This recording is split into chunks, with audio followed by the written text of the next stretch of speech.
ancient tribe of Brazil, the Kayapo. Barely 10,000 of them remain today, and now their centuries-old traditions are coming face to face with modernization. Our reporter Callebs visited the community deep in Brazil's vast rainforest to find out how their lives are being affected by the country's economic growth. For centuries, members of the Kayapo tribe deep in the rainforests of Brazil have lived in harmony with nature.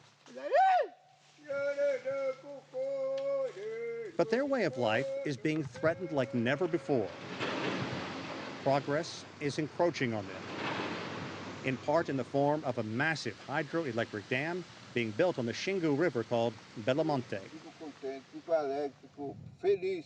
Megaron is one of the leaders of the Kayapo.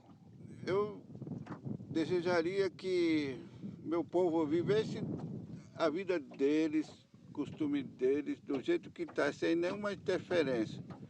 É isso que eu desejaria para eles, porque com o contato tem muita interferência. There are about 80,000 Kayapo. The Xingu River runs right through the heart of their indigenous government-protected land. Critics say the dam puts the river at risk. Brazil says it needs the hydroelectric dam to provide electricity to the nation's 200 million people. Norte Energia, the conglomerate building the dam, offered the Kayapo $9 million to help the Kayapo deal with the changes the dam will bring. Megaron says his people want construction halted and rejected the financial offer. Porque esse Belo Monte, a construção de Belo Monte, vai inundar, vai modificar nossa vida para o resto da vida. Não vai trazer de volta para nós o rio, o peixe, a terra, a floresta, animais. Tudo isso vai acabar, vai morrer. Critics of the hydroelectric dam say it's government-sanctioned genocide. Many people who deal with the Amazon. Scientist Philip Fernside has lived in Brazil for decades and says if the Kayapo and other indigenous tribes are uprooted, the result could be catastrophic.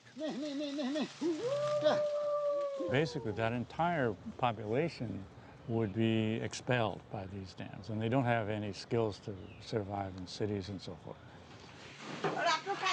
The social cost is tremendous.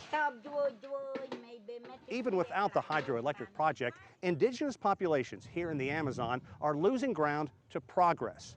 Megaron laments the fact that many young people in this community don't want to learn to hunt or fish or the traditional Kayapo way of life. And he says that is a direct threat to their future. We spent a long, hot day on the Xingu River with Megaron, a local chief named Benjai, and other Kayapo. They constantly worry about squatters, loggers, or farmers moving onto land the government has set aside for the Kayapo. Still, for the time being, food is plentiful. Benjai killed a monkey that will provide food for his family and others. Quer ajudar nós para nós manter nossa cultura, nossa costume. But life is hard. After hunting, the Kayapo begin fishing for piranha, a staple of their diet. It's fascinating to outsiders, but back in the Kayapo village, none of the youth appear interested in hunting or fishing. Most prefer Western clothes and want a better education, a job outside of their world of thatch roof huts. Esse é problema sério que nós estamos enfrentando. E não estão preocupados com continuar lutando para defender sua terra, seu povo, sua língua, seu costume. Isso é muito ruim, é muito triste para nós que estamos vendo isso. The Kayapo have survived so much over the centuries.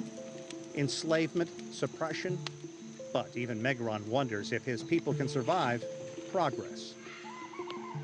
Callebs, CCTV, on Kayapo indigenous lands in Brazil.